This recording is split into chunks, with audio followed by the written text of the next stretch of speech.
What's up? Welcome into your daily Buckeye Blitz for Tuesday, November 28th, 2023.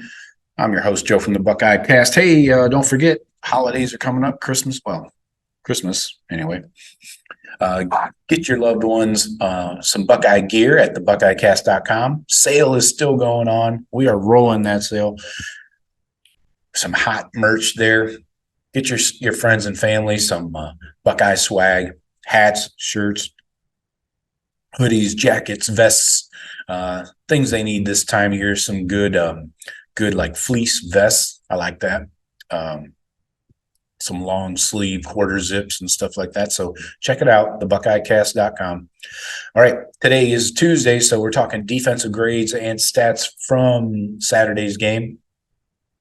So started off here looking at the defensive stats.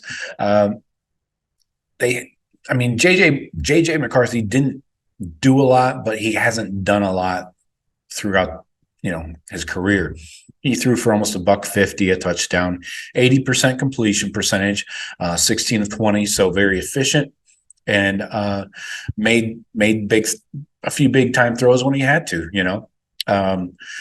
Rushing, what they run for here, sack adjusted 161, 4.2 average total. 3 for 3 in the red zone. And Corum went for 88 yards on 22 attempts, 2 touchdowns, only had a long of 22 yards. I mean, that was one of the longest plays of the day in the running game. That Orgy dude likes to party. He did have a 20-yarder. So JJ had a few scrambles. And Donovan Edwards, 10 for 31, had a long of 6 yards. But Michigan receiving, Colston, whatever his name is, Loveland, the tight end, had 5 catches on 5 targets, 88 yards, a long of 34. Again, the linebackers are not a good matchup for the Buckeyes against a tight end. Cornelius Johnson, 4 catches on 5 targets for 33 yards.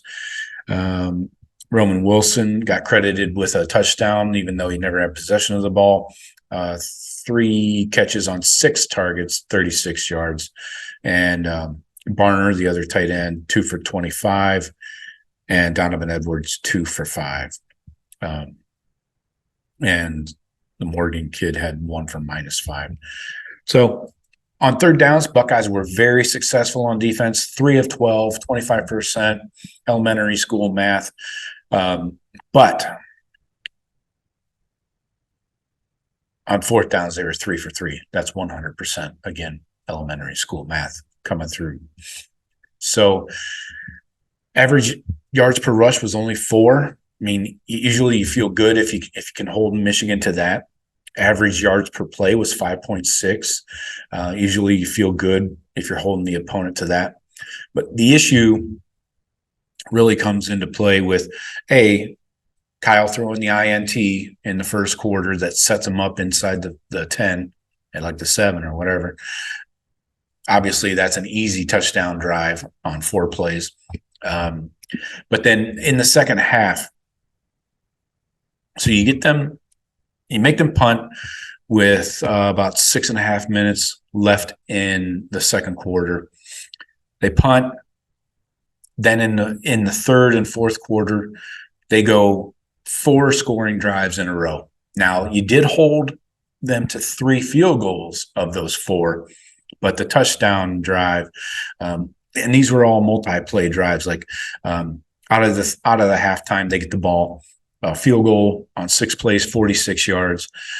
Touchdown, 7 plays, 75 yards. And then field goal, 7 plays, 44 yards.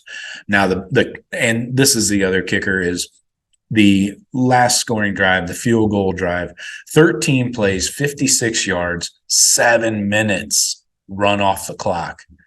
They owned the ball for the last 7 minutes and allowed Kyle McCord and the offense just 1 minute, a little over a minute to play to try and go win the game, going down by 6.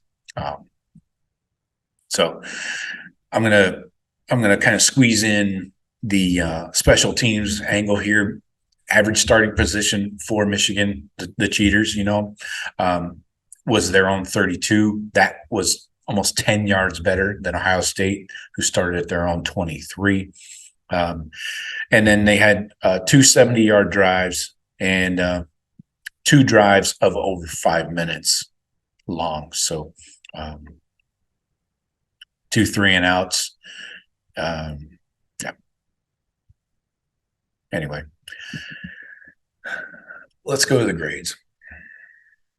Let's go to the fucking grades here. Okay. All right. Start with run defense. Jack Sawyer had a hell of a day. Pass and run against both. He graded out an 83 against the run.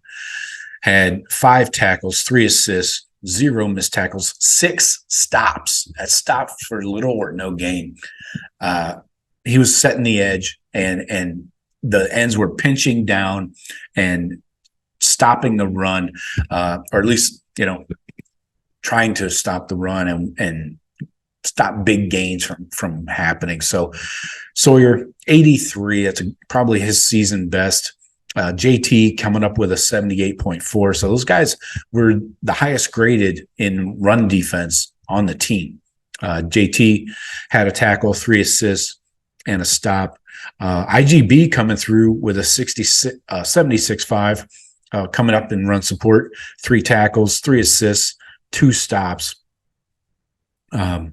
Proctor coming up, 71.3, had 5 tackles, 2 stops.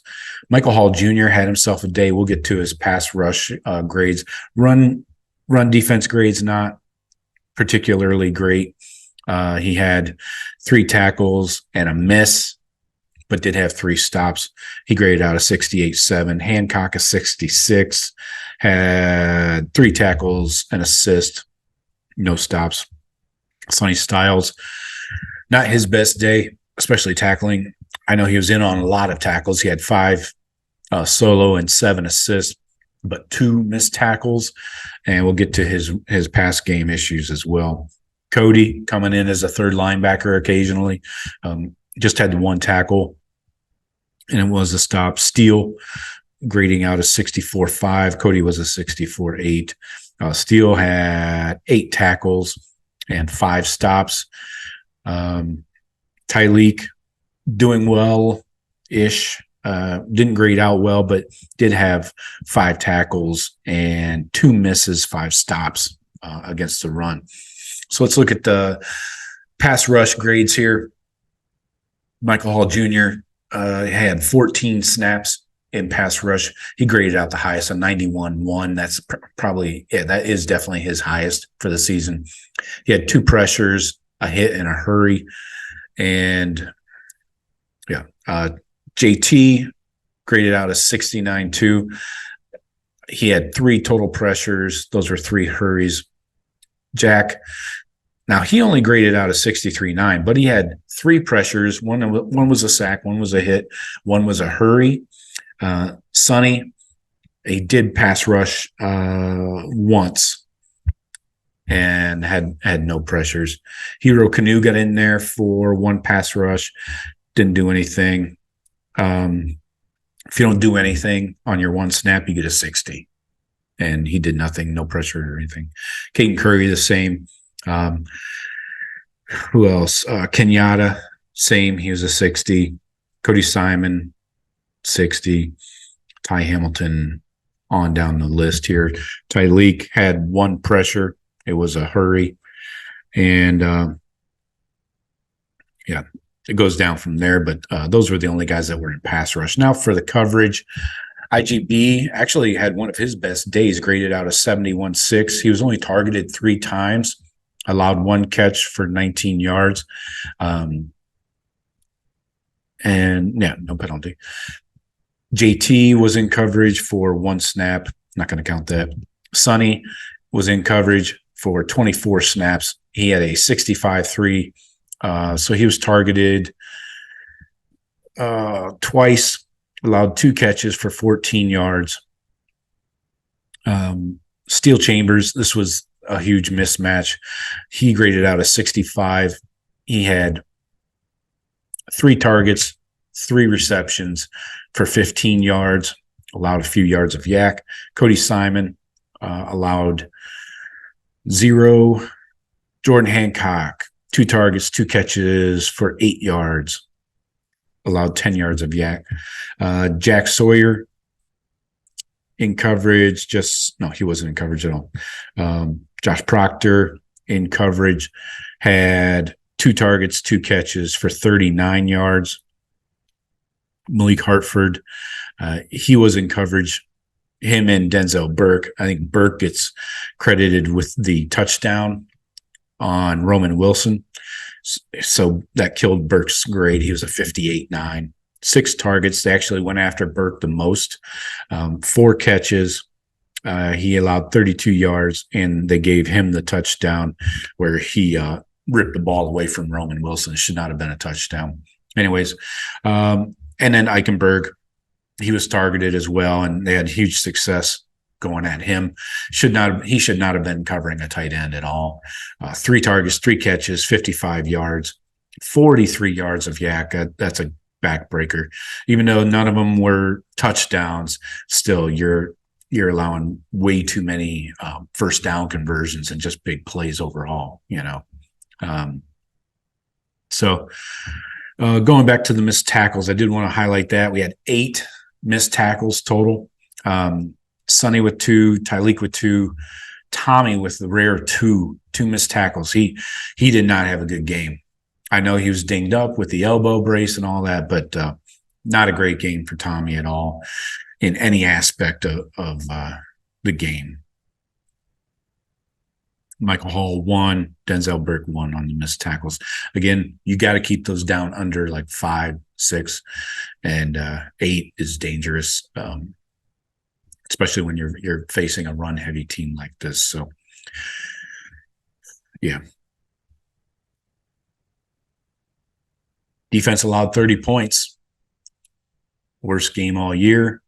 Obviously, one of the best offenses they played all year, probably the best. But you can't allow 30 points and expect to win. So that's all I got for you today. Keep it locked in here. Please like, subscribe. I'll still be doing the daily Blitz. If we don't have Ryan Day and Jim Knowles this week, I'll switch it up and we'll